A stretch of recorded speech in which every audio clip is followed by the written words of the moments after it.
जी में कोई क्या बता दिए थे।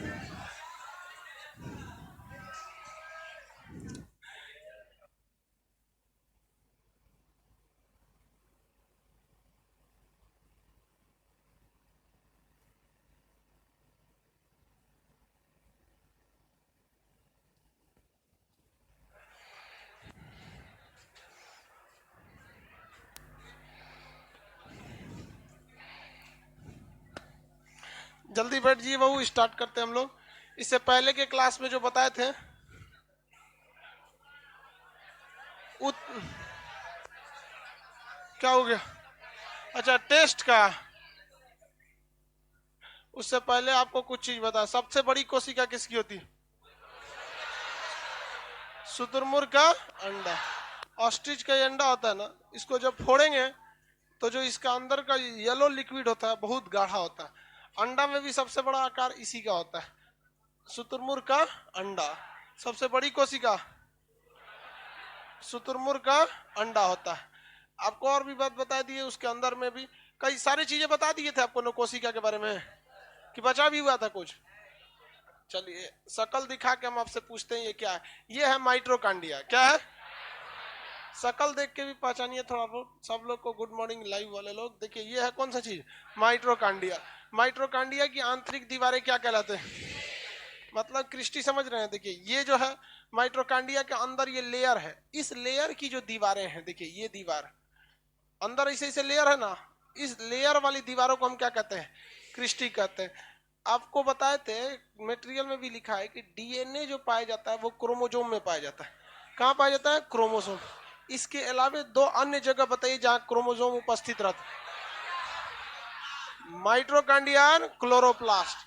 माइट्रोकांडिया और क्लोरोप्लास्ट, ये दो जगह है जहां पर क्या रहता है? डीएनए भी पाया जाता है। किसी को कोई दिक्कत नहीं है? नवादा लाइफ सेंटर लोग जल्दी बैठेंगे आप लोग। ये तो एटीपी वगैरह का निर्माण यहीं पे होता है। इसके अलावा हम आपको कोशिका का टोटल चैप्टर बता दिए थे। ये बता दीजिए ये क्या चीज है? ये क्या है? आरएनए है। कैसे पता? सिंगल स्टैंडर्ड है। सिंगल स्टैंडर्ड होने की वजह से क्या आता है? आरएनए। और अगर डबल स्टैंडर्ड हो जाए तो डबल हेलिक्स, यानी डबल स्टैंडर्ड होने से वो क्या हो जाता है? डीएनए क्या हो जाता है? ये डीएनए की संरचना बहुत जटिल होती है। डीएनए को पहला अवलोकन पहली बार देखा किसने था? कार्ल्सबर्ग। पहला अवलोकन कार्ल्सबर्ग। इसका मॉडल किसने दिया? Watson and Crick. Watson and Crick. ये बीच की चीजें ये क्या है? हाँ, न्यूक्लियोटाइड। ये एक ही है कि इसमें कई ठो है? Adenine, thymine, guanine, cytosine. DNA changing करना है तो हमें कहाँ चेंजिंग करते हैं? इसे न्यूक्लियोटाइड में कुछ कुछ क्या करते हैं? हटा उठा के नया जोड़ देते हैं। जो वैक्सीन वगैरह बनाई गई है वो भी इसी तरह काम करती है। मतलब कोरोना वायरस के एक तो डीएनए के पार्ट को लेके किस में डाल दिया जाता है? वैक्सीन में डाल दिया जाता है। अब वैक्सीन जब हमको लगाई जाती है ना, तो हमारे शरीर में क्या पहुंच गया? Corona virus.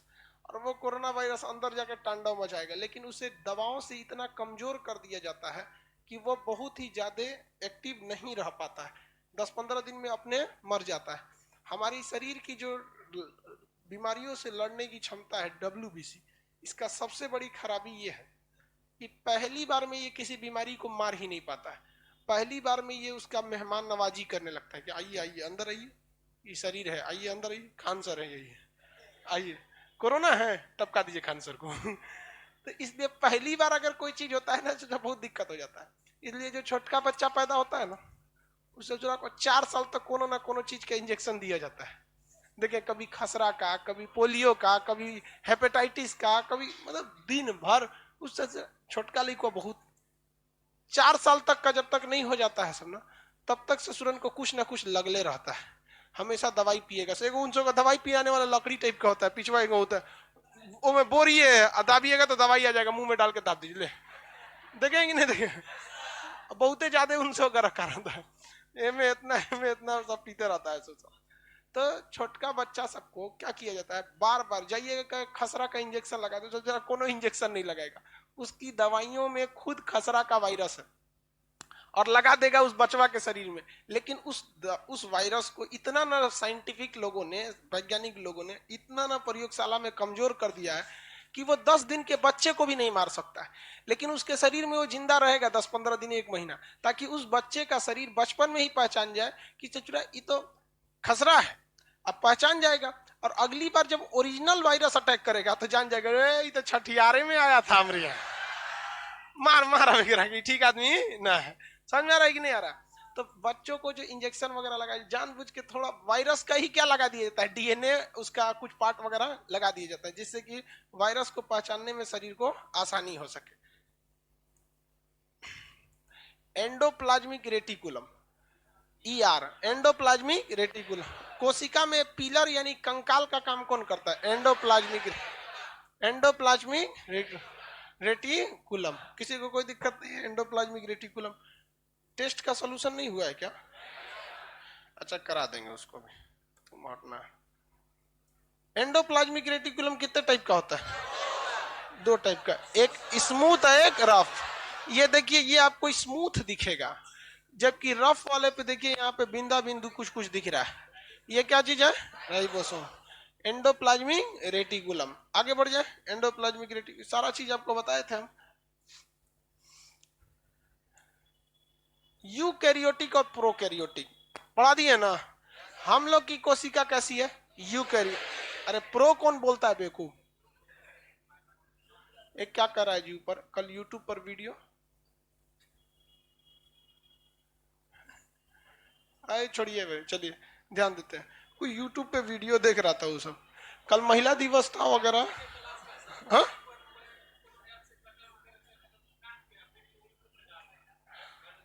छोटा छोटा। अच्छा देखो भाई, जो पूरा क्लास वगैरह का विदाउट परमिशन जो यूट्यूब पर करते हैं लोग, उन लोग को भी इंफॉर्मेशन देते। देखो बाबू, ड्रैगन जो होता है ना, ड्रैगन सोया है उसको सोने दो, जग गया तो बहुत दिक्कत करेगा। हमको क्या जाता है भाई, हम उठा के कर देंगे, एक पुलिस स्टेशन में एक तो इन्फॉर्मेशन दे देंगे और उसे आगे टांग के जाएंगे लोग, फिर समझ में आ जाएगा। फिर तो लड़का सबको भी देखिएगा ना, कुछ कुछ एकदम मनबड़ हो जाता है, उसको लगता है कि खान सर समझे नहीं कर रहा है। चलो छोड़ो, यहाँ देखो प्रो कैरियोटिक। हम लोग के अंदर तो प्रो कैरियोटिक जो होता है वो नहीं होता, हम लोग के अंदर क्या होता है? यूकैरियोटिक। देखिए यूकैरियोटिक के अंदर इतनी ज्यादा चीजें पाई जाती हैं, जबकि प्रोकैरियोटिक के अंदर कुछ नहीं सोच रहा है। उसका एक जेनेटिक इंफॉर्मेशन है, ये डीएनए, इसी के अंदर जीव द्रव्य जो कोशिका से श्वसन का काम कर लेगा। आगे देखिए कितने लोग ये बता सकते हैं, ये तो प्रोकैरियोटिक है, ये यूकैरियोटिक है, तो सब बता ही सकते हैं। ये कितने बता सकते हैं कि ये एनिमल सेल है या प्लांट सेल है? हाँ अरे दोनों नहीं भैया, कौन सेल है ये?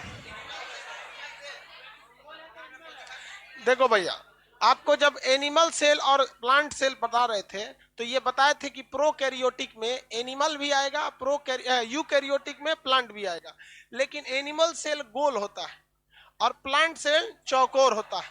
प्लांट सेल कैसा होता है? चौकोर होता है। ये कैसा है? चौकोर है। तो प्लांट सेल की पहचान क्या हो जाती है? चौकोर। और और एनिमल सेल कैसा हो जाता है? गोल। एनिमल और प्लांट में मेन अंतर यही हो जाता है। यहां देखिएगा, ये बता दीजिए आप, ये कौन सेल है? कौन सेल है ये? Plant cell. कौन सेल है? Plant cell. एनिमल सेल हमेशा कैसा मिलेगा? गोल। और प्लांट सेल कैसा मिलेगा? चौकोर। एनिमल सेल दिखा देते हैं, ये देखिए, ये सेल, ये कौन सा सेल है? Animal cell. एनिमल सेल हल्का कैसा मिलता है? गोल। और प्लांट सेल कैसा मिलता है? चौकोर। प्लांट सेल को चौकोर आकार कौन देता है? कितने लोग बता सकते हैं? वेरी गुड, कोशिका भित्ति, सेल वॉल। कोशिका भित्ति जो होती है प्लांट सेल को क्या कर देती है? चौकोर आकार देती है। कोशिका भित्ति यानी सेल वॉल मजबूत होता है या कोशिका झिल्ली मजबूत होते हैं? सेल वॉल मजबूत होता है, सेल वॉल उसको एक निश्चित आकृति देता है। और मानव का कौन सा होता है भैया? कोशिका झिल्ली होती है। आप अगर देखेंगे ध्यान से तो मानव मतलब जानवर सेल में, जंतु कोशिकाओं में यह इतना बड़ा न्यूक्लियस दिखाई देगा आपको। ये बड़ा सा आपको क्या दिखेगा? न्यूक्लियस दिखेगा। यहाँ पर एनिमल सेल में भी न्यूक्लियस है, लेकिन अगर आप एक चीज गौर कीजिएगा तो एनिमल सेल में ये वाला एक बहुत बड़ा हिस्सा दिख रहा होगा आपको। कौन सा है? वैक्यूल्स। तो एनिमल सेल है या प्लांट सेल है, ये देख आप वैक्यूल्स के साइज को भी देख के बता सकते हैं। एनिमल सेल में वैक्यूल्स बहुत ही छोटा पाया जाता है, इसके अंदर कहीं होगा, अभी यहाँ पे है, ये छुपा हुआ है अंदर से इमेज में। जबकि पेड़ पौधों का वैक्यूल्स बहुत बड़ा होता है। रीजन क्या है कि वैक्यूल्स ही है जो वाटर एब्जॉर्ब करके रखता है। अब वो बड़ा रहना चाहिए तभी तो ज्यादा एब्जॉर्ब करके रखेगा, अदरवाइज में छोटा सा कोई काम नहीं हो पाता है। वैक्यूल्स हम लोग में बड़े होते हैं या छोटे? हम लोग का वैक्यूल्स कैसा होता है? छोटा। और पेड़ पौधों का वैक्यूल्स बड़ा। हम आपको ये कोशिका बताइए तो, ये जंतु की होगी कि पेड़ पौधों की? गोल है, लगभग गोल, चौकोर नहीं ना दिख रहा है, ये कोना गोल है। अब बताइए गोल है तो इसका मतलब इसका वैक्यूल्स बड़ा होगा या छोटा? इसका वैक्यूल्स छोटा होगा। ये जो हरा रंग का कैप्सूल टाइप का घेर दिया है, ये दिख रहा है, ये इतना छोटा सा, इसमें क्या है? वैक्यूल्स है। छोटा सा ये क्या है? वैक्यूल्स। ये क्या चीज होगा? माइटोकॉन्ड्रिया। ये बताइए तो सेंट्रोसोम। ये है सेंट्रोसोम होते हैं सर, या गोल्जी बॉडी हो जाता है। ये है इंडोप्लाज्मिक रेटिकुलम, न्यूक्लियस के पास से उसे उठाया रहता है। तो वैक्यूल्स वगैरह से एनिमल सेल और प्लांट सेल को आप साइज देख के अंतर बता सकते हैं कि कौन सा होगा। आप बताइए इसमें एनिमल सेल और प्लांट सेल में ग्रीन वाला कौन सा है? Animal cell. प्लांट सेल चौको टाइप का कोना निकला ना ये ऐसे, तो ये कौन सा है? और ये कौन सा भी? Animal cell. प्लांट सेल और एनिमल सेल हो गया। यहाँ पे आगे बढ़ जाए, यहाँ पर देखेंगे एनिमल सेल में एक चीज, तो ये वाला जो एरिया है ये ब्लू कलर का, ये एंडोप्लाज्मिक रेटिकुलम है। उसी के बीच में आपको न्यूक्लियस आ जाता है। उसी के बीच में क्या आ जाता है? न्यूक्लियस। तो न्यूक्लियस को साइड साइड से कौन घेर के रखा है? Endoplasmic reticulum. Endoplasmic reticulum. यहाँ पे भी देखेंगे तो ये बड़ा सा क्या चीज है? न्यूक्लियस। ये न्यूक्लियस। इसके साइड साइड में ये क्या चीज है? Endoplasmic reticulum. ये साइड साइड में कौन घेर के रखा है? Endoplasmic reticulum. अब इसमें आपको वैक्यूल्स ससुरा नहीं दिख रहा होगा कि वैक्यूल्स है कहाँ। ये छोटे छोटे होंगे सब वैक्यूल्स, बहुत छोटे छोटे आकार के। जबकि इसमें आप देखेंगे लगता है कोई टब रखा हुआ है नहाने के लिए, दिख रहा है ये इतना बड़ा सा, ये क्या चीज है? वैक्यूल्स है। तो वैक्यूल्स देख के आप बता सकते हैं कि प्लांट सेल है या एनिमल सेल है। किसी को कोई दिक्कत है? आगे बढ़ जाए, शकल देख के तो बता सकते हैं। दो चीज के शकल में सबसे ज्यादा कंफ्यूजन होता है। एक आपका गोल्जी बॉडी, ये इसका शकल किसकी तरह मैच कर रहा है? एंडोप्लाज्मिक रेटिकुलम की तरह। गोल्जी बॉडी का शकल किससे मैच करता है? एंडोप्लाज्मिक रेटिकुलम से। ये गोल्जी बॉडी, ये एंडोप्लाज्मिक रेटिकुलम है और ये गोल्जी बॉडी, दोनों का शकल दिख रहा है, लगभग लगभग मैच करता है। अंतर कैसे पता कीजिएगा? इसका साइज देखिए, ये एक ही जगह गोल आकार में पाया जाता है और ये लंबा पाया जाएगा इस तरह से। रफ से स्मूथ से शुरू होकर कहां तक जाएगा? रफ में।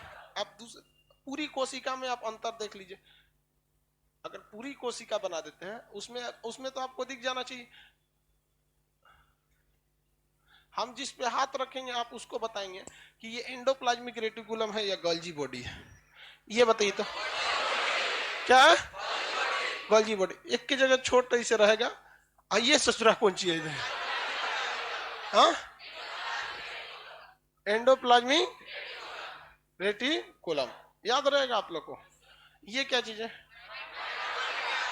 ये इस तरह से रहेगा सेंट्रोसोम।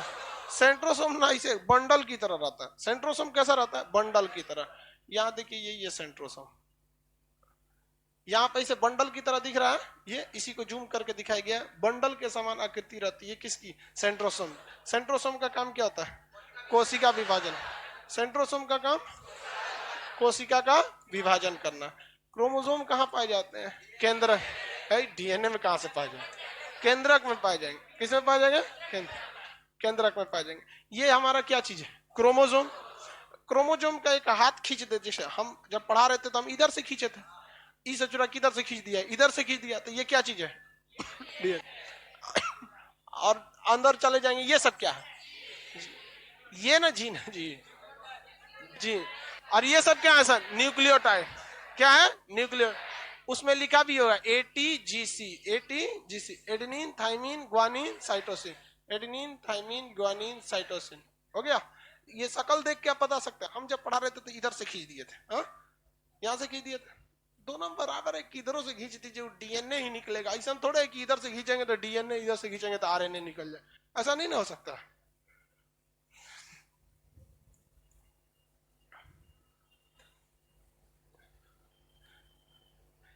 सबसे बड़ी कोशिका मानव में ओवम, और सबसे छोटी मानव में, सबसे लंबी न्यूरॉन, सबसे लंबी न्यूरॉन कौन सा है?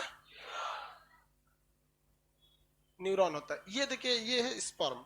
स्पर्म बहुत, ये सब माइक्रो ऑर्गेनिज्म में जूम करके देखना पड़ता है। इसका एक ये हेड होता है, ये इसका माइट्रोकांडिया होता है, और ये इसका पूंछ होता है, ये पूंछ होता है। इसी पूंछ के बदौलत ये स्पर्म क्या करता है? गति करता है। और अगर ये पूंछ नहीं रहेगा ना, तो ज्यादा ये गति नहीं कर पाएगा। तो स्पर्म जो होता है लगभग 7 ml स्पर्म होता है एक इवैक्यूएशन में। 7 ml स्पर्म में लगभग 15 लाख के आसपास स्पर्म होते हैं। 15 लाख शुक्राणु होते हैं। उनका क्या होता है? पूंछ होता है, जिस पूंछ से वो क्या करते हैं? आगे बढ़ते हैं। अब जो गर्भ निरोधक गोलियां आती हैं जिन्हें मेल खाते हैं, उनमें क्या होता है कि ये पूंछ मतलब वो मतलब हट जाता है यहाँ पे पूंछ से, तो ये आगे ही नहीं बढ़ पाता है। तो ये होता है सबसे मानव में सबसे छोटी। और ये है ओभम। ये क्या है? ओभम। ये इसके बाद सबसे बड़ा खराबी क्या होता है ना, ओभम के बाहर एक मोटी सी परत होती है। जिस तरह से कोशिका भित्ति होती है ना, उसी तरह ओभम के बाहर एक भित्ति होती है, जिसे कोरोना रेडियोटा एक बहुत मोटी झिल्ली पाई जाती है। वो झिल्ली को पार करके जब ये स्पर्म अंदर जाएगा और इस न्यूक्लियस से मिलेगा ना, तभी फर्टिलाइजेशन होगा और नेक्स्ट संतान उत्पन्न होगा। अगर इस पर स्पर्म आ भी गया है, जैसे इस पर स्पर्म आ गया ऐसे, लेकिन जो इस परत को नहीं छेद के अंदर जा सका, ओभम के अंदर नहीं जा पाएगा, तब आपका कभी भी फर्टिलाइजेशन नहीं हो सकता है। यहां पहुंचते हैं सब पूंछ वाला कि बिना पूंछ वाला? जब भी पहुंचेगा तो पूंछ वाला। अब इसके अंदर एक एंजाइम पाया जाता है, ये अपने यहां से एंजाइम छोड़ता है ना, तो ये वाला एरिया हट जाता है। एंजाइम छोड़ेगा तो ये एरिया क्या हो जाएगा? हट जाएगा। और जैसे एक एंट्री किया, बाकी सब बंद हो जाएगा, तो एक ही संतान उत्पन्न हो सकती है। यही कंडीशन हो जाता है जुड़वा और ये सब चीजें। मतलब जुड़वा कब होगा, मतलब इसे कभी कभी दो ज्वाइंटे पैदा हो जाता है, ठीक है, दो लड़के आपस में क्या हो जाते हैं? ज्वाइंट। तो रिप्रोडक्शन का चैप्टर का हिस्सा ये सब चीज आपको कोशिका में पढ़ा दिए थे कि नहीं पढ़ा दिए थे? तो बच्चों वाला चीज था कोशिका, समझ में नहीं आया होगा। समझ में आ गया? हम बोले समझ में नहीं आया होगा, कंफ्यूजन हो जाता है बोलते बोलते। कल कहां तक बताए थे? डिस्कशन कराना था, आज ना कराएंगे, आज पढ़ाएंगे।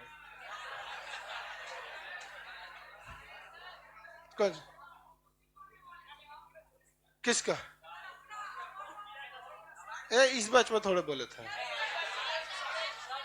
10 बजे वाले बैच में बोले थे, याद से नहीं है। चलो समझ ध्यान से। टिश्यू चैप्टर पढ़ा दिए थे। टिश्यू के बारे में बहुत सारे चीजों के बता देते। कोशिका का अध्ययन क्या कहलाता है? साइटोलॉजी है, हिस्टोलॉजी बोलता है। कूद जाएंगे ऊपर आवे तो हम अगवा बैठ के गलत सलत बोलता है। कोशिका का अध्ययन हिस्टोलॉजी, गटे ये टूट जाएगा तुरा।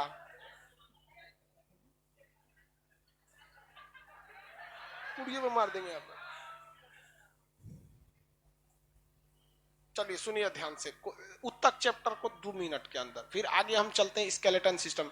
उत्तक को क्या, उत्तक किसे कहते हैं? एक समान कोशिकाओं के समूह को उत्तक कहते हैं। Group of similar cell is known as tissue.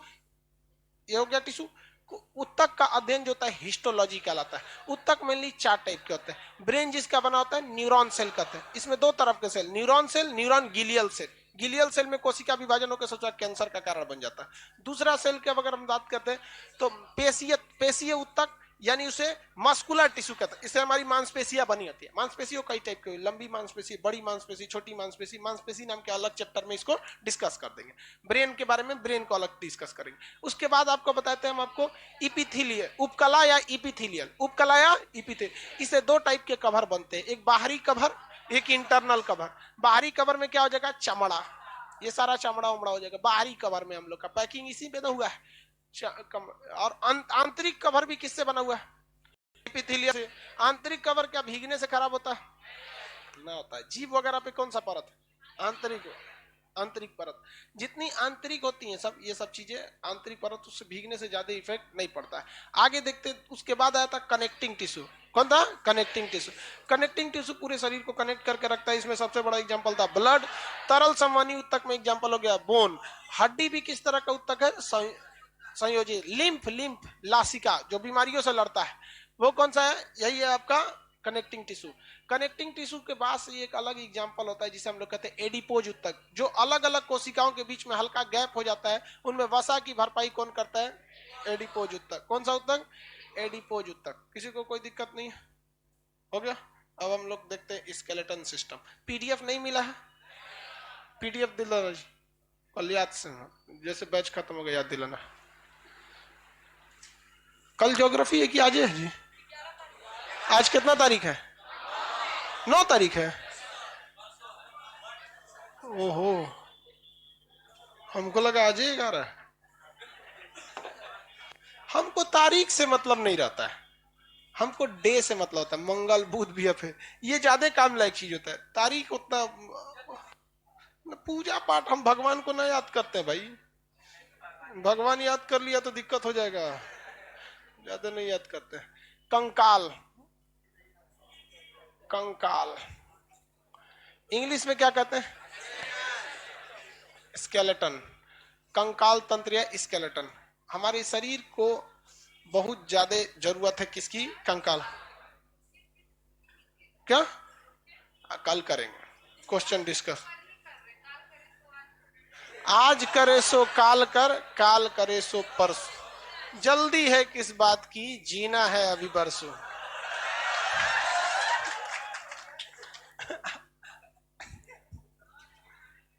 चलो देखो ध्यान से।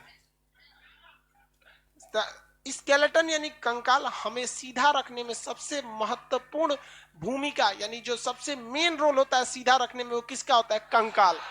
कंकाल का मुख्य हिस्सा होता है हड्डी। किसी को पैर पे लेके एक बांस मार दीजिए, पैर टूट गया, काम खत्म। वो पड़े खड़ा नहीं होगा, अब ये पड़े खड़ा हो गया। डॉक्टर साहब को कहेगा ये टूटल है मेरा, जोड़ दीजिए इसको, तो उसमें ढलैया कर देता है। उसमें देखते हैं सेंटरिंग, सेंटरिंग बांध के ढलैया कर देता है उसको। सेंटरिंग, सेंटरिंग नहीं समझते हैं? कमाची होगा जी बांध के और उसको पुट्टी मार देता है, इसे पीओपी, प्लास्टर ऑफ पेरिस देता, कहता है कि 45 दिन तक घूमते रहिएगा, सट जाएगा अपने से। समझे? तो पूरे शरीर को सीधा खड़ा रहने में कौन मदद करता है? कंकाल।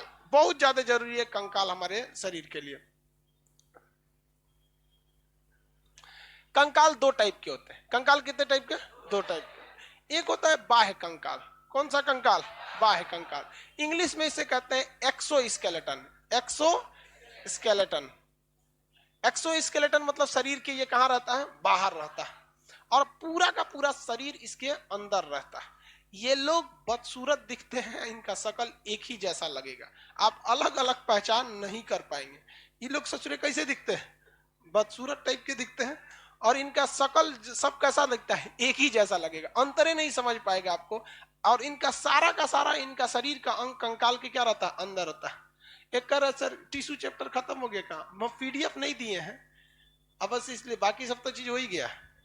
देखिए बाकी टिश्यू में तुमको कौन चीज, हम बोले थे ना कि जो मेडिकल से लात खाया होगा ना, वो ज्यादा खाद खाएगा, मेडिकल से लात खाया हुआ है। बाह्य कंकाल में सबसे अच्छा एग्जांपल आपको मिलेगा केकड़ा। केकड़ा, आप देखिएगा केकड़ा को, 10 केकड़ा को देखिएगा, 10 का शकल कैसा दिखेगा? एक जैसा। उसको टच कीजिएगा ना तो उसका कंकाल कहां रहता है? बाहर। उसको ठक ठक मारेंगे तो उसको खास कोई दिक्कत नहीं आएगा, क्योंकि उसके बाहर थोड़ा भी चमड़ा नहीं है, तो यानी कोई चमड़ा नहीं है, सारा का सारा चीज कहां है? अंदर रहता है। तो ये शरीर को सुरक्षा ज्यादा दे देते हैं, छोटे मोटे चोट से क्या करते हैं? बचा देते हैं सब ये सब। और देखते घोंगा, देखें घोंगा, दोहना बोलते हैं लोग देहात में, इस टाइप का बैठा रहता है। अरे जरा कछुआ हो गया इतना, इस टाइप का रहता है, देखे पानी में रहता है। घोंगा दोहना बोलते हैं इसको। गठिया की बीमारी में लोग इसको खाते हैं।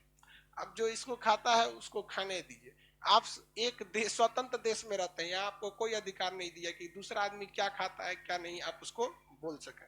समझ में? केकड़ा भी लोग खाते हैं, साउथ इंडिया में इसका बहुत फेमस भोजन है, यहाँ पे केकड़ा वगैरह है, घोंगा वगैरह भी। तो वो खाते होंगे लोग जो जिन्हें गठिया टाइप का रोग हो जाता है। इसको देखिएगा, बहुत होशियार है, बायोलॉजी बहुत अच्छा से पढ़ा है। जब कोई नहीं रहता है आसपास में ना, तो ये अपना मुंह खोलता है और उसमें से निकाल उकल के छोट मोट कीड़ा मकोड़ा को पकड़ करके खा जाता है। और जहां उसको ठोकिएगा तुरंत घुस के अंदर बंद हो जाता है, कहता है ले हजरा मार अब हमको यहाँ पे। तो हम लोग ने उसको लेके ईंटा से ठक से मारते थे, बेचारा खोखले फूट जाता था, अंदर से गिरा देता था, मर जाता था बेचारा। तो कंकाल इसके कहाँ पाए जाते थे? बाहर। तो बाह्य कंकाल वालों का शकल कैसा रहता है? एक जैसा। आप सबका कंकाल या हमारा आपका कंकाल अगर बाहर रहता तो हम लोग का शकल कैसा हो जाता? वो तो अभी भी अगर हमारा कंकाल निकालिएगा तो सबका एक जैसा मिलेगा। ढलैया सबका एक जैसा है। वो अलग बात है, किसी का कलर है, किसी का पुट्टी मारा गया है, किसी को पोत दिया है, किसी को, तो ये बाहर सारा मेकअप हुआ है। समझ आ रहा है कि नहीं आ रहा है क्या? चलिए, ये वाला चीज क्या होता है, बाह्य कंकाल में होता है। किसमें होंगे भैया? बाह्य कंकाल। बाह्य कंकाल मजबूती देता है। मजबूती क्या करता है? देता है। आंतरिक से ज्यादा मजबूती। लेकिन कोई भी चीज की मजबूती होती है एक लेवल में मजबूती होती है। जैसे कि अगर कोई केकड़ा है तो केकड़ा इतना छोटा है तो उसी हिसाब से ना मजबूती होगी। अब उस केकड़ा को कहेंगे कि एकरा से तो मजबूत जेसीबी है, अरे यार तो तुम किसको किससे मिला रहा है? जेसीबी लाया है तो डायनासोर लाओ ना इधर से। साइज भी मैटर रखता है। ऐसा नहीं है कि बस मजबूती माने सबसे मजबूत, उस साइज में वो बहुत मजबूत होता है। उस साइज में वो क्या होगा? बहुत मजबूत हो जाता है वहां पे। जैसे एक केकड़ा है, इतना छोटा है केकड़ा, उसका कंकाल कहाँ है? बाहर। कंकाल कहाँ है? बाहर। उतने साइज का छोटा सा मेढक देखिएगा, तो मेढक का कंकाल कहाँ रहेगा? अंदर। अब बताइए मजबूत कौन? हाँ हाँ, तो काट लेगा उनको, भागने लगेंगे मेढक। मेढक उतना मजबूत थोड़ी होता है वहां पे। तो सुग्गा देखे? सुग्गा, सुग्गा टिड्डा, अरे सुग्गा नहीं देखा है सब? अरे यार सुग्गा टाइप का ऐसे रहा, इस टाइप का रहते हैं सब, घास उसमें ऐसे सुग्गा यहाँ पे। उसको आदमी ये इसका इसको पकड़े हैं कभी? सुग्गा को पकड़े? टाइट लगता है। उसको पकड़ लेंगे तो कैसा रहता है? टाइट। अब उसको दांत देंगे तो मरिए जाएगा बेचारा। इतना छोटा में कितना मजबूती देगा? बुलेट प्रूफ थोड़े ना बन जाएगा। लेकिन उसको टाइट रहेगा, एकदम लगेगा पत्थर टाइप का है वहां पे, उदबता जल्दी नहीं है। हम लोग बचपन में इस सुग्गा को ना रस्सी बांध देते थे, और रस्सी बांध के आप नाली उसमें पानी में डाल देते थे। मेढक को लगता था धागा बांधे रहते थे, मेढक को धागा दिखता नहीं था, उसको सुग्गा दिखता था। ग्रास हॉपर, हाँ सीबीएसई वाला कर रहा सर, ग्रास हॉपर। ग्रास ऊपर। तो मेढकवा ससुरा जाके ना टिड्डवा को सीधे घोट जाता था, और घोट गया पेट में, कहता वाह आज का नाश्ता हो गया। हम लोग धागा में उसको बांधे रहते थे, खींच के ले आते थे बाहर, चल। और मग में ना मिट्टी तेल रखे रहते थे, उसमें डुबकाते नहवा देते तो बेचारा बेहोश हो जाता था। और जो साइंस के स्टूडेंट रहते थे ना, उन सबको 5 रुपया में बेच देते थे। जो मेडिकल के स्टूडेंट होते हैं सब मेढक उड़क पे चीर फाड़ सीखता है सब, तो उसको ले जाके बेच देते थे लोग वहां पे, खरीद लेते थे सब वहां। और सब बेचारा उसको चीर के उसमें कुछ कुछ देख के फिर उसका ऑपरेशन करके उसको होश में ले आके टाका उका लगा के छोड़ देते थे सब कि टाका कटवाने आना 1 हफ्ता बाद। टाका, टाका दो टाइप का होता है। एक होता है जिसे आपको कटवाना पड़ता है, और एक होता है जो 15 दिन बाद अपने से गल जाता है, वो अपने से ही गल जाता है। तो जैसे पेट का ऑपरेशन होता है, तो पेट का ऑपरेशन में जैसे मान के चले किसी का डिलीवरी का ऑपरेशन, तो पहले तो पेट चीरेगा, पेट के अंदर यूट्रस होगा ना जिसमें बच्चा रहता है। अब यूट्रस चीर के बच्चा तो निकल गया, अब यूट्रस को किससे सीलेगा? वो टकवा काटने वाला से। उसको तो मतलब जो डिजोल्वेबल टाका होता है उससे सिल दिया, अब बाहर का कवर को सिल दिया काटने वाला टाका से, तो अंदर वो डिजोल्व हो गया यहाँ पे। तो वो जो सुग्गा होता है उसमें कौन सा कंकाल पाया जाता है? बाह्य कंकाल। मच्छर देखे? मच्छर में कौन सा कंकाल? बाह्य कंकाल। कौन सा कंकाल? बाह्य कंकाल। कभी कभी देखिएगा मच्छर यहाँ बैठा रहता है, आदमी मारता है इसे यहाँ पे, तो उसका कंकाल कैसा है? बाहर। बहुत तक का झटका रोक लेता है। मच्छर का कंकाल बाहर होने की वजह से झटका रोक लेता है, इसलिए मारेंगे इसे ना तो फोटोकॉपी हो जाता है, अपने भाग जाता है, कहता है ले, तो आदमी देखता है कहाँ गया, और उधर भाग जाता है वहां पे। क्यों? क्योंकि उसका कंकाल कहाँ था? बाहर था। वो अलग बात है कि बेचारे की औकात कितना इतना छोटा में अपने जानने भर वो बहुत अच्छा से सिक्योरिटी दे देता है, अपने जाने भर में वो बहुत अच्छा से सुरक्षा दे देता है। समझ में आ रहा है कि नहीं आ रहा है? किसी को कोई दिक्कत है? बाह्य कंकाल, आंतरिक कंकाल। आंतरिक कंकाल तो अभी बताया नहीं। बाह्य कंकाल। चींटी देखेंगे? चींटी, चींटी में समझ में नहीं आएगा क्योंकि बहुत छोटी रहती है, लेकिन चींटी पकड़ के ऐसे ऐसे मसलिएगा ना तो आपको खड़खड़ खड़खड़ करेगा, सॉफ्ट नहीं रहेगा। आपको कोई ऐसे ऐसे मसलेगा तो खड़खड़ खड़खड़ करेगा, नहीं करेगा। लेकिन चींटियां क्या करते हैं? खड़खड़ खड़खड़ करते हैं। इसको ज्यादा अच्छा रहेगा चींटी का बड़ा का कलक्का चींटा। अरे वो कलक्का चींटा बहुत खचरा होता है, कचकचा के पकड़ लेता है, छोड़ता नहीं है सब। पहले के जमाने में टाका जब नहीं होता था ना, तो चींटा से ऑपरेशन कर देता था डॉक्टर यहाँ पे। जैसे किसी का नस मान के चलिए हाथ है, हाथ काटा यहाँ पे, ऐसे ऑपरेशन हो गया यहाँ पर, अब तो दरार हो गया, आज ना ऐसे ऑपरेशन हो रहा है। नहीं तो पहले क्या करता था, कलक्का चींटा रखे रहता था। कलक्का चींटा जो देखेंगे उसका देखेंगे दो शरीर, मतलब दो हिस्सा रहेगा, एक आगे का शरीर रहेगा काला रंग का इस तरह से आगे वाला, इसमें दांत निकला रहेगा इसका, यहाँ तक ऐसे रहेगा, एक बीच में पतला हो जाएगा, फिर पीछे इस तरह रहेगा, यहाँ से पैर रहेगा, इस टाइप का रहेगा। तो चीटवा को इसे पकड़ के इसमें कचकचा के कटवा देगा, ये तो अपने गुस्सिया ही रहेगा, कौन पकड़ा रहे हमको, यहाँ पे कचकचा के कटवा देगा, इसे काटेगा और डॉक्टर इसे पीछे कैंची से इसका हत्या कर देगा। जा, ये हत्या हो गया और कचकचा के कट ले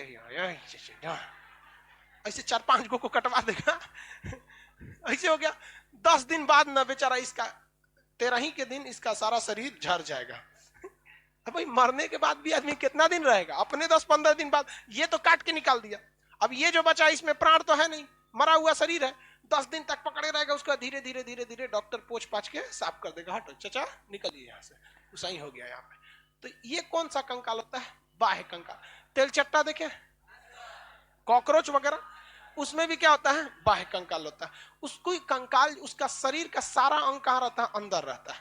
तेलचट्टा को पकड़ के ऐसे उसका जो मोछ होता है ना तेलचट्टा वाला, ये सर यहाँ ऐसे मोछ निकला रहेगा, तेलचट्टा लाल रंग का ना होता है ये तेलचट्टा, इसका ये मोछिया पकड़ के ऐसे उठाइएगा तो इसका शरीर दिखेगा, तो उलाट के अंदर से दिखेगा, मांस नहीं दिखेगा, केवल क्या क्या दिखेगा, मतलब हड्डी दिखेगा आपको, हड्डी, और उसमें उसको ब्लड दिखेगा ऊपर नीचे हो रहा है, जिस तरह गुब्बारा में पानी कैसे इधर से उधर हो जाता है, इधर से उधर हो जाता है। तो भगवान इतना होशियार था, कहा कि इसका कंकाल हम बाहर बनाए हैं तो अंदर वायरिंग करने की क्या जरूरत है? वायरिंग करने की कोई जरूरत नहीं है। जैसे आप देखेंगे जब घर वगैरह बनाया जाता है तो जो कुछ फॉल सीलिंग दे दिया जाता है, फॉल सीलिंग मतलब नकली छत, जैसे ये क्या है? फॉल सीलिंग है, नकली छत, छत थोड़ी है। अब लाइव वालों को ये कैसे दिखेगा? ऑफिस वगैरह में जाइएगा ना, सुंदरता के लिए छत दिखता है कि वाह कितना मस्त प्लास्टर हुआ, यही प्लास्टर है, ये तो फॉल सीलिंग है, इसे ढकेलेंगे तो उठ जाएगा। ये क्या है? कागज का होता है ये सब चीजें, पीओपी बोलते हैं, पीओपी समझते हैं, प्लास्टर ऑफ पेरिस। तो ये तो पीओपी नहीं है, ये पीवीसी पैनल है। पीओपी व्हाइट कलर का होता है, ऑफिस में लगा होगा। ये फॉल सीलिंग है। इसके ऊपर जो वायरिंग किया गया है ना, वो पाइप में वायरिंग नहीं होगी, वो पाइप में नहीं, ऐसे तार बिछा गया, कौन जाता है देखने के लिए? तो भगवान भी देखा कि काम करते हैं, इन सबों के शरीर में हम बाहर कंकाल दिए हैं। कंकाल कहाँ दिए हैं? बाहर। और बाहर का कंकाल लीक नहीं होता है। जैसे हम लोग का शरीर सॉफ्ट है, यहाँ कोई ऐसे मारेगा ब्लेड से तो कट जाएगा, क्या हो जाएगा? कट जाएगा। तो भगवान देखा कि अगर इसका कट जाएगा और इसके शरीर में ब्लड रहेगा तो सब ब्लड फेंका जाएगा बाहर। इसलिए हम लोग के शरीर के अंदर जो ब्लड दिया गया है, क्या दिया गया है? ब्लड। वो तार बिछा के ब्लड दिया गया है, वायरिंग करके नस में, कि मांस काटिएगा तो ब्लड ज्यादा नहीं आएगा, जब तक ये कचकचा की वायरिंग नहीं काटिएगा, ये सब ये वायरिंगवा पड़े ब्लड फेंकेगा। लेकिन भगवान देखा वायरिंग बचाओ, सस्ता आदमी है, शरीर को ऐसे ही छाप के निकालो, इसमें क्या दिक्कत है? देखा कि मच्छर हो गया, केकड़ा हो गया, तेलचट्टा हो गया, इन सब का तो शरीर बाहर से इतना कठोर है कि तनी मनी काटिएगा तो कटवे नहीं करेगा। तो अंदर क्या नस बिछाने की जरूरत है? उन सब के अंदर खुलेआम खून दौड़ता है। ऐसे ही जिस तरह गुब्बारा में कैसे खुलेआम रहता है, गुब्बारा में पानी भर दीजिएगा कैसे रहेगा? जब मन इधर से उधर भागेगा। सेम वैसे ही होता है। तो जिनमें कंकाल बाहर होता है उनके अंदर क्या नसें पाई जाएंगी? भगवान होशियार था कि नहीं, वायरिंग का पैसा बचा लिया कि नहीं, क्या जरूरत है वायरिंग करने का? इसलिए आप इसका एग्जांपल देखेंगे, मच्छर का कंकाल कहाँ होता है? बाहर। तो मच्छर जब खून चूस लेगा ना, तो देखिएगा पिछवा टंकी रख ले रहता है, सब खूनवा वही में दिखेगा। हाँ, कभी कभी आदमी घुसियाता है तो अस्थिरे मच्छर को मारता है, पकड़ लिया, कहीं से पकड़ गया तो तोरा एगो हाथ तोड़ेंगे, एगो पैर तोड़ेंगे, पंख तोड़ेंगे, फिर ये तोड़ेंगे, फिर उसका पिछवा का टंकी आदमी फोड़ता है, भड़ाक से निकल गया सारा खून, देखते हैं। उसमें कहता है देख तो कितना खून पिया था, अरे यार पिए गया, ले जाओ उसको, हम तो वापस पिएगा क्या उसमें से निकाल? तो ये सब के अंदर कंकाल क्या नस, क्या बाह्य कंकाल वालों के अंदर जो बाह्य कंकाल होते हैं, भगवान उनके अंदर वायरिंग देगा। आप लोग भगवान रहते तो क्या वायरिंग देते हैं? कौन जरूरत था वायरिंग देला बिना? पैसा खर्चा होगा ना, मेहनत लगेगा, ज्यादा टाइमिंग लगेगा, पता है कि सोच रहा है इसका जिंदगी कितना दिन का है, वायरिंग दो चाहे मत दो, मरेगा यहाँ। तो तेलचट्टा को ऐसे उठाइएगा, ठीक है, और उसको देखिएगा तो उसका जो खून है ना, अब मान के चलिए जमीन पे है और उसमें नस वस है नहीं, तो इसका पूरा खून यहीं पे रहेगा, ऐसे बराबर रहेगा। और टांग देंगे ना तो ऊपर से नीचे गिरने लगेगा, फिर उल्टा टांगेंगे नीचे से ऊपर, जैसे गुब्बारा में कैसे होता है और ऐसे ऐसे घूमता है।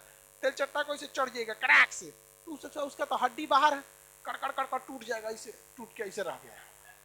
और बहुत होशियार है, कहता है कि हमारा मेन पार्ट पूर्जा तो अंदर है, अभी तो बाहर की हड्डी टूटी है, शांति से ऐसे रहेगा। आप चल जाएंगे तो देखेगा, चल गया, उठ के चल जाएगा ऐसे, जा भाग जाता है तेलचट्टा। आप आके खोजेंगे, अरे यही था, कहाँ गया यहाँ पे? अंदर जाएगा, उसके बाद अब रेस्ट में जाएगा, क्वारंटाइन हो जाएगा। उसका सब दोस्त रिश्तेदार पूछेंगे का हो गए, कह रहे वो चरे गए तो तूर दिलो हड्डी, हम उसका हड्डी उड्डी तूर दिया तो उसका अंदर जाएगा आराम से, उसकी पत्नी मालिश उलिश करेगी, हड्डी उड्डी ठीक ठाक करेगी, सही हो जाएगा, टनटना के फिर घूमेगा आगे। हम तो तिलचट्टा जितने बाह्य कंकाल वाले होते हैं ससुरे बहुत मजबूत होते हैं सब, वरना हमारे जैसे जो मानव जो जाति में इस सबसे बड़ा राक्षस तो यही है। मानव जो है ये पूरी दुनिया के लिए एक समझिए तो खतरनाक है, सभी सब उच्चू कर देगा सभी सब। इसलिए भगवान बहुत होशियार थे, उन सबको क्या दे दिया, बाह्य कंकाल। तो बाह्य कंकाल वालों में दो तीन चीजें समझिए। पहला कि इनका शकल कैसा रहेगा, बदसूरत और एक ही जैसा दिखेगा। इनका कंकाल कहाँ रहता है, बाहर। तो अंदर क्या नसों की वायरिंग बिछाने की जरूरत है, नहीं। इसलिए अगर इनका शरीर तोड़ेंगे तो सारा चीज बाहर चल जाएगा, एक ही बार सीधे कहाँ चल जाता है, बाहर की ओर चला जाता है, किसी को कोई दिक्कत नहीं। जितने कीड़े मकोड़े हैं सबका कंकाल कैसा होता है, बाह्य कंकाल। खटमल देखें, खटमल, खटमल अगर पहले चारपाई होता था तो उसमें से पूरा खटमल रहते थे। खटमल अगर शरीर पे ऐसे मारिएगा तो मरेगा नहीं। रीजन क्या है, आपका जो नीचे का एरिया है मांस है, मान के चलिए यहाँ खटमल चल रहा है, हम मारेंगे तो नीचे तो मांस है, वो धंस गया और ऊपर से उसका बाह्य कंकाल। ऐसे नहीं होता, उसको ले आके उसको बढ़िया से कूच देता आदमी। खटमल पहले ही सब खटमल होते थे। जुआ देखें, जुआ, हाँ जुआ, ऐसे जुआ निकालिए, ऐसे जुआ जैसे हम ही लोग हैं, हम लोग को अगर कोई लेटा दे और बढ़िया से कचर दे तो हम लोग मर सकता है आदमी। यहाँ अगर चार आदमी किसी को लेटा के चार आदमी छाती पे चढ़ा दीजिए, मर जाएगा आदमी। लेकिन जुआ को ऐसे रख दीजिए और चढ़ले रह जाइए केतनो, मरेगी। काहे, बाह्य कंकाल है, अंदर दबल लेगी, कहेगी ससुराई कौन आदमी है कंकालवा दाब रहा है। तो आदमी जो कंघी रहता है वो कंघिया में से निकालता है, और कंघिया के बीचवा में सपाट जगह दिया रहता है, उस पर रख के पटाख से मारता है एकदम, काम खत्म है, समझे। क्यों, उसमें बाह्य कंकाल होता है। कई कई को ससुरा एकदम उसमें बहुत उम्रदराज रहती हैं सब, भैंस बराबर ससुरा वहां पर। और उसमें कई ठो नाबालिग रहती है सब, जिसको लीख बोला जाता है। वो नाबालिग जो है वो भी क्या है, बाह्य कंकाल है। उस नाबालिग लीख को भी अगर आप खींचिएगा और सोचिएगा मारे तो नहीं मरेगा, तो कई को नखुनिया पे रख के मारता है। यार पहले के जमाने में बहुत जुआ पड़ती थी सर, और सैटरडे संडे स्पेशली जुआ निकालने के लिए बनाए। बचपन में मेरी मम्मी जुआ निकालती थी, रूला मारती थी। सबसे दर्द कब होता था, जब यहाँ पे निकालती थी। पहले जुआ पढ़ते भी थे सर, अभी बहुत कम हो गया है जुआ वगैरह। अब महिलाओं के बाल बड़े होते हैं तो उन्हें आश्रय मिल जाता है, इस वजह से उनमें थोड़ा सा होता है। लड़का सबका बाल गलती मान के चलिए जुआ है, और कहीं कि अरे बहुत आज चलते हैं तनी ऊपर के एरिया में टहलने चलेंगे, तो ऊपर घूम रही है तले उस सैलून में बैठल है, कटवा देगा, चल जो नीचे चल जाएंगे जुआ। महिलाओं का बाल थोड़ा सा क्या होता है, बड़ा होता है, तो उन लोग में थोड़ा जुआ वगैरह। तो ये कौन से कंकाल है भैया, बाह्य कंकाल। समझ में आ रहा है कि नहीं। दीमक कैसा है, बाह्य कंकाल। खटमल बाह्य कंकाल। तेलचट्टा बाह्य कंकाल। खटमल बाह्य कंकाल। ये जो हम मत ये जो है आपका ये दुका बोला स्कॉर्पियो, हाँ स्कॉर्पियन, बिच्छू।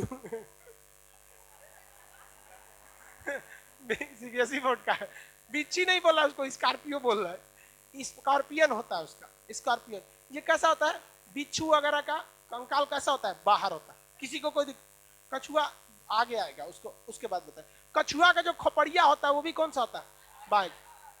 कछुआ का खोपड़िया जो पिठिया होता है वो कैसा होता है, बाह्य का।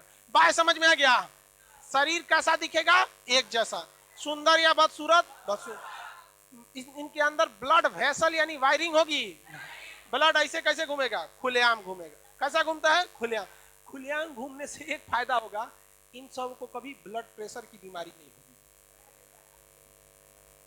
अरे भाई पाइप में बहेगा तब ना प्रेशर लगाएंगे। कभी सुनते हैं कि नाली सड़क का पानी प्रेशर से आ रहा है, अरे वो तो खुलेआम घूम रहा है, प्रेशर कौन सी होता है, टोटी में रहेगा तब ना प्रेशर होगा। इसलिए कभी भी खटमल वगैरह को नहीं देखेंगे कि उसका बीपी बढ़ गया घूम रहा है ऐसे।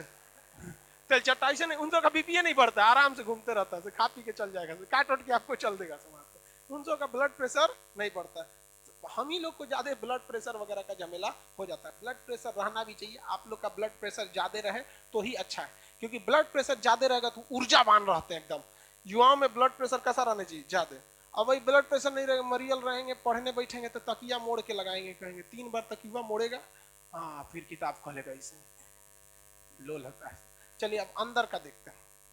चींटी में भी होता है, हाँ भाई चींटी चींटा बताए तो है, चींटी चींटा, इसमें में कौन सा होता है? बाह्य कंकाल। इसके बाद आता है दूसरा आंतरिक कंकाल। कौन सा? आंतरिक। अरे समझने में दिक्कत नहीं ना है जी किसी को? हाँ, इंडोस्केलेटन। अगर यहां समझ में नहीं आया तो समझो जिंदगी में कबो समझ में नहीं आएगा। सही बताते हैं एकदम आपको, मतलब हम कभी भी साइंस किसी भी पढ़ाई को हम पढ़ाई समझ के नहीं बताया, आपको जिस भाषा में समझ में आया उस भाषा में समझा। और इसके बाद आपको समझ में इसलिए नहीं आएगा, रीजन क्या है कि आपको कितना समय दिया जाएगा। ग्रेजुएशन या इंटर पास होके आए होंगे आप लोग, वहां जो पढ़ना था वो पढ़े नहीं, अब यहाँ नहीं पढ़े तो दोबारा का 20 बार एक ही चीज में पढ़िएगा। आंतरिक कंकाल कहाँ होता है? शरीर के अंदर। ये शरीर के केवल और केवल, शरीर के केवल और केवल नाजुक अंगों को सुरक्षा देता है तथा खड़ा रहने में मदद करता है। पैर क्या नाजुक अंगों को सुरक्षा देगा? ये यहाँ कौन नाजुक अंग है? यहाँ नहीं ना है। ये क्या कर रहा है? खड़ा रहने। ये इसमें भी हड्डी है, यहाँ कौन नाजुक अंग है? तो जिनके अंदर आंतरिक कंकाल होता है वो खड़ा रहने या चलने फिरने में मदद करता है, पहला काम। दूसरा, शरीर के नाजुक अंगों को रक्षा देता है। जैसे रिब्स, पसली है, नाजुक अंग है, मान के चलिए यहाँ पसली है ना, यहाँ मारिए, इसे यहाँ मार दीजिए, इतना कोई ज्यादा तकलीफ नहीं होगा, ऐसे मारेंगे। यही चीज हुआ जहाँ रिब्स अलग हो रहा है बिचुआ में, उतने तेज मारिए तो बैठ जाएगा, चल गई ना। तो साइड में मारिए यहाँ पर, यहाँ की जो रिब्स होती है ना, ये रिब्स, इसे थोड़ा गलती है, रिब्स आया यहाँ से जरूर है, पिछवा ज्वाइंटेड नहीं है, इसे घूम रहा है, इसे इसलिए इसे फ्लोटिंग रिब्स कहते हैं। यहाँ मार दीजिए किसी को बैठ जाएगा। तो देहात में लोग बोलते हैं पजरी, हाँ पजरी में मार दिया, समझेगा, बैठ जाएगा उसका पजरी में मार देंगे तो यहाँ बैठ जाएगा, इसे ले रह जाएगा। तो शरीर के नाजुक अंगों की रक्षा कौन करता है? आंतरिक कंकाल। खड़ा उड़ा में होने में मदद कौन देता है? कौन देता है? आंतरिक कंकाल करते हैं। समझ आ गया कि नहीं? कौन सा कंकाल? आंतरिक कंकाल करते हैं। आगे बढ़ जा, किसी कोई दिक्कत? कोई दिक्कत नहीं। आंतरिक कंकाल, आंतरिक कंकाल में नसों, ब्लड जो होता है नस के अंदर बहता होगा कि बाहर? नस के अंदर बहता होगा। आंतरिक कंकाल में 2 लेयर की सुरक्षा होती है। जैसे हम लोग में डबल लेयर की सुरक्षा है। एक ऊपर वाला एक तरह से कह देंगे तो 3 लेयर है।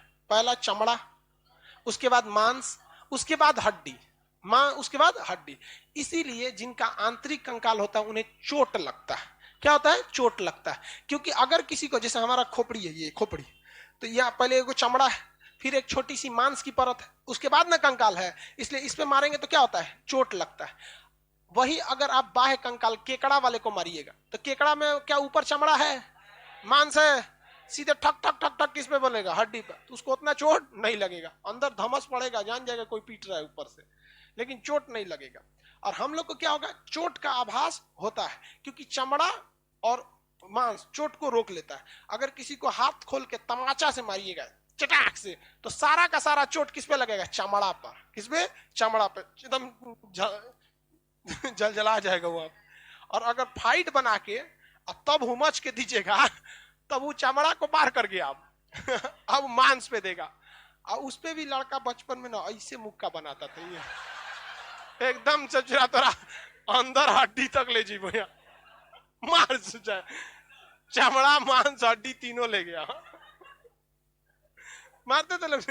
अरे एक बार तो हम मारे थे एगो को, तो सोचा हमारा अंगूठे में मुड़ गया। जैसे आदमी था कि गेंडा समझे। तो आंतरिक कंकाल पे चोट लगती है या नहीं लगती है? लगती है। आंतरिक कंकाल पर चोट लगती है। अब बात आती है आंतरिक कंकाल किसमें? मानव में आंतरिक कंकाल, जानवर भैंस में, गाय आंतरिक, मुर्गी में आंतरिक नहीं होता है। खाते हैं चिकन तो ऊपर से मांसवान नोच के हड्डियां फेंक देते हैं, तो कौन सा नहीं फेंकता है, ओकरो खा जाता है।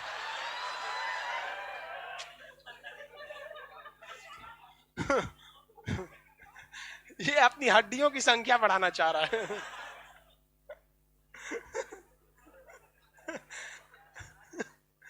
अरे उसको फेंक देता ना आदमी। इस सब में, सांप में आंतरिक, मछली आंतरिक में, सारे लोग में, मानव वगैरह में, सब में क्या मतलब ज्यादातर लोगों में कैसा आंतरिक कंकाल पाया जाता है। जो कछुआ होता है, इंग्लिश में उसको कछुआ को टर्टल क्या कहा जाता है, टर्टल। तो कछुआ का जो ये बाहरी कवर होता है ना, ये वाला हिस्सा, ये कौन सा होता है, बाह्य कंकाल। कछुआ का बाहरी कवर बाह्य कंकाल। लेकिन इस कछुआ में एक खराबी क्या हो जाती है, इस कछुआ का जो मुंह होता है, ये इसमें आंतरिक कंकाल होता है इसके मुंह में, और साथ में जो इसका पैर होता है, ये पोंछ, इस सब में कौन सा कंकाल होता है, आंतरिक कंकाल। कछुआ के पैर में आंतरिक कंकाल, खोपड़िया में आंतरिक, पोछिया पे आंतरिक कंकाल। इसके कोई खोपड़िया पे पीटेगा तो पहला चोट लगेगा चमड़ा पर, दूसरा लगेगा मांस पर, और हुमच के पीट दिए तो हड्डी पर। इस पे पीटेंगे तो दर्द करेगा इसको, चमड़ा उमड़ा ये नहीं, ठक ठक करेगा बस। तो बहुत होशियार है, इसको पता है, बायोलॉजी का अच्छा स्टूडेंट रहा होगा पिछले जन्म में। इसको पता है कि मेरा ये वाला कंकाल बाह्य कंकाल है, इस पे कोई पीटेगा तो हमको दर्द नहीं करेगा, और कोई पोछिया उखाड़ दिया या ऐसे कर दिया तो दर्द करेगा। इसलिए इसको जब खतरा का एहसास होता है, या ढब ढब इसको पीटिएगा, सड़क दे घुस घास के अंदर बंद कर लेता है, जा पीट ले बाबू जितना पीटना है, पीटो इसको खूब बढ़िया से। तो पीटते हैं लोग, कुछ नहीं होता है इन को, कछुआ वगैरह को। शेर वगैरह भी सोचता है इस सबको खा जाए, जंगल में शेर वगैरह क्या सोचता है, खाने के लिए। तो ये शेर वगैरह इसको खाने के लिए जाता है तो ये क्या करता है, अपने आप को अंदर घुसा देता है। अंदर जब ये चला जाता है तो किसी भी प्रकार का इसको चोट वगैरह नहीं लगता है। तो बताइए कछुआ में क्या होता है,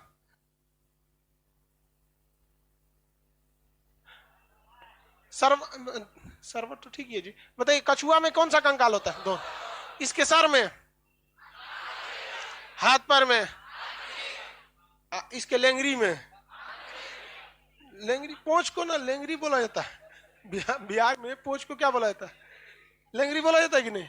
तो इस समय क्या होता है, आंतरिक कंकाल। तो आंतरिक हो गया, बहुत होशियार है। कोई कछुआ में कौन सा होता है, अगर हम कहें कछुआ में दोनों दोनों होता है, बाह्य और आंतरिक दोनों होता है। इसलिए जब भी कछुआ सुरक्षा की जरूरत होती है क्या करता है, अंदर घुसा देता है। आदमी सब भी देखेंगे, आदमी तो महादलित, और कछुआ खा जाता है। तो उसको कैसे खाता है पता, कछुआ पकड़ के उलाट देता है और चाकू लेके ले निकाल लिया पूरा बेचारा का, खा लेता है। कछुआ नारियल की तरह निकाल देता है उसको कछुआ। अरे यार कछुआ, लेकिन बहुत दिन तक ये जिंदा रहते हैं, 300 साल। कछुआ कितना साल जी जाते हैं, 300। अरे कछुआ तो इतना जिंदा रह जाते हैं सर, कई कई को, कि इनकी जिंदगी बेचारी की नरक हो जाती है। इसके ऊपर पेड़ निकल जाता है, घास वगैरह निकल जाता है कछुआ में। 300 साल तक ये सब क्या हो सकते हैं, जिंदा रह सकते हैं। इनका जबड़ा इतना मजबूत होता है कि ये हड्डी काट सकते हैं। इसलिए गलती से भी कछुआ को कोई चीज आराम से प्यार से खिलाने की कोशिश मत कीजिएगा, वरना एक दो उंगली कम कर देगा आपका। पकड़ लिया ना तो कम कर देता है। इनका जबड़ा इतना ज्यादा हार्ड होता है कछुआ सबका, कि जो कोई दिक्कत है, कछुआ बहुत ज्यादा दिन तक ये लोग क्या कर सकते हैं, जिंदा रह सकते हैं। कछुआ शास्त्रों के हिसाब से कहा जाता है ना कि कछुआ रखने से ना लक्ष्मी आती, शुभ होता है इसे। तो लोग एक्वेरियम में जो इसमें मछली पालते हैं ना, उसमें कछुआ पाल देते हैं। भैया कछुआ पाले खुश रहेगा तभी लक्ष्मी आएगी। अब आप बताइए, अकेले कछुआ पाले खुश रहेगा, कछुइन भी चाहिए कि नहीं चाहिए। लोग अरे भाई साहब, हम लोग एक बार, इसीलिए हमको लगा कि इसको खुश रखना चाहिए, तो हम क्या किए, कछुआ कछुइन दोनों ले आके रख दिए। बाद में पता चला ससुरा दोनों कछुए निकला सब। इसलिए लोग रिस्क लेना नहीं चाहते, तो वो लोग ना अल्युमिनियम का कछुआ रखते हैं या चांदी का कछुआ बना के अंगूठी पहन लेते हैं। देखते हैं कि हमारा बहुत ज्यादा क्या आएगी, लक्ष्मी है। अजब हाल है भाई। देखिए लक्ष्मी जो है उनका सरस्वती जी से बहुत अच्छा नाता है। आप सरस्वती के पुजारी होइए, लक्ष्मी आपको ऑटोमेटिक आ जाएगी। तो आप अभी सरस्वती की पुजारी रहिए, शिक्षा कीजिए, लक्ष्मी तो आना ही आना है। तो ये समझ में आ गया, आंतरिक कंकाल और बाह्य कंकाल। हम लोग किस में आते हैं, आंतरिक कंकाल। लाइव वाले सब लोग समझ रहे हैं आंतरिक कंकाल में। कहा, कौन सा, ये कैल्शियम कार्बोनेट। हड्डी वगैरह किसकी बनी होती है, कैल्शियम कार्बन, किसकी, कैल्शियम। आप ये पूछ रही हैं कि इसको पूछ रही हैं? अच्छा, बाहर वाला। ये बाहरी खोल कैल्शियम कार्बोनेट का बना होता। अब हम लोग की जो आंतरिक कंकाल होता है ये भी ससुरा दो टाइप का। हम लोग का आंतरिक कंकाल दो टाइप, इसमें दो टाइप की हड्डी है। एक बहुत मजबूत है, जिसकी संख्या 206 है, बहुत मजबूत है, टूटेगा तो कड़ाक से आवाज करेगा। बहुत कमजोर है सब यहाँ पे, जैसे कान की हड्डी आवाजें नहीं करता है, इसके कार्टिलेज कहते हैं। क्या कहते हैं? ठंडी के दिन में टोपी पहन लीजिएगा ना, तो इससे जो कनवा कम पलट जाता है, दर्द करने लगता है। इसे ले आएंगे तो कह रहे इधर आ रहे हैं, देखते हैं। ये यहाँ पर मास्क लगाने पे भी, कौन मास्क पहनता है तुम? अच्छा, मास्क लगाने पे भी होता होगा। तो ये, तो हम लोग का जो कंकाल में भी दो टाइप के होते हैं। एक होता है आपका हड्डी, बोन, और एक होता है कार्टिलेज। क्या होता है? कार्टिलेज। तो कार्टिलेज दर्द नहीं करता है। कार्टिलेज को आदमी मांस में भी खा जाता है। जो आप कह रहे हैं ना कि सर हड्डियों थूर के खा जाते हैं, तो बड़ी हड्डियों के कोने पे क्या पाया जाता है? कार्टिलेज। लड़कियां जो कान छदवा लेती हैं, तो नॉर्मल लड़की सब ये मांस छदवाती हैं, जो नीचवा लटक रहा है। और भाई कोई कोई को तो 3 को छदवा देती है ऊपर, यहाँ वहां पे ऐसे ऐसे छदवा देती है। अब भाई गार्जियन को क्या जाता है, छदवा के भेज दिया। जो पति है उसको ना दिक्कत है कि नहीं? तुम लोग को अगर ऐसे ज्यादा कान छदाया हो, 2-4 को भरवा देना लोग, बहुते खर्चा लगेगा उसमें। अरे कैसा लगेगा यहाँ पे, यहाँ यहाँ यहाँ, अरे भाई कान है कि झूमर बना दिया इसको, उस सबको दर्दो नहीं करता है। चलिए आगे कल समझेंगे लोग। आप लोग हड्डी उड्डी समझ में आ गया? चश्मा वाले कोई दिक्कत? चलिए आगे, आज के लिए इतने। अब